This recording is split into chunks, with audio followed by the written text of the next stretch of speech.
اب آپ لوگ چاہتے ہیں کہ آپ کو وہ جانوروں والا چاہیے LGBT، تو وہ نہیں ہو سکتا، وہ جانوروں والی چیزیں ہیں. یا جو بھی اسرائیل یا پھر جو ویسٹ ہے وہ چاہ رہے ہیں. اچھا ویسٹ اب چاہتا پتہ کیا ہے؟ ویسٹ یہی چاہ رہا ہے کہ ہمارا تو فیملی سٹرکچر تباہ ہو گیا، مسلمانوں کا فیملی سٹرکچر جو ہے نا وہ تباہ کیا جائے، اولاد والا. کیونکہ دیکھو نا، اگر اولاد والا سلسلہ ختم ہو جاتا ہے تو نسل آگے نہیں بڑھے گی، مسلمان آگے نہیں بڑھیں گے.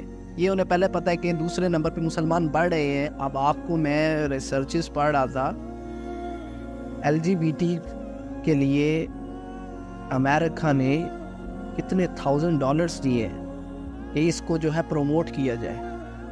ہماری جو شوبز ہے، جو ہمارے ڈرامہ سیریل، ان میں چیزیں آنا شروع ہو گئی ہیں، پروموٹ کرنا شروع کر دیے. کروڑوں اربوں ڈالرز، کروڑوں اربوں روپیہ نہیں لگا رہے، وہ ڈالرز کسی طرح ان کی جو ہے نا. اور یہ باقی boy friend girl friend culture, یہ سارا جو سسٹم ہے، یہ سارا اسی لیے ہے کہ ان کی نسلوں والا جو سسٹم ہے نا، ان کی جنریشنز، اولاد والا سلسلہ ہماری طرح رک جائے تو مسلمان آگے بڑھیں گے ہی نہیں. آگے جب بڑھیں گے نہیں تو مقابلہ کیسے کریں گے، دنیا پہ غالب کیسے ہوں گے. اس لیے یہ ساری چیزیں دیکھا بھی جائے تو انسانی طور پہ اب ایک جانور ہے، وہ کوئی بھی ایسا ایکٹ جو ہے وہ جگہ نہیں دیکھتا، موقع نہیں دیکھتا، آگے یہ نہیں دیکھتا کہ کون ہے کون نہیں ہے، کر لیتا ہے جو بھی اس کے ایکٹیویٹیز ہیں.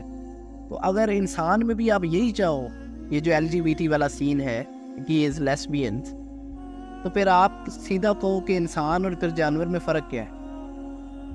پھر فرق کیا رہے گا انسان اور جانور؟ انسان اتنی خوبصورت آدم کو بنایا، قرآن میں جب اس کی آیات ملتی ہیں تو جب فرشتوں کو بتایا کہ میں ایک ایسی مخلوق بنا رہا ہوں، آدم کو بنا رہا ہوں جو بہت سپیریئر ہے، عقل ہے اس کے اندر فری ول ہے. تو آپ چاہتے ہو کہ آپ کو جانور بننے کا جو ہے وہ بالکل جو ہے، اور اس کا نام اس پہ دیا جاتا ہے آزادی. آزادی، یہ آزادی چاہیے. تو یہ بالکل جو ہے بالکل اللاجیکل باتیں ہیں.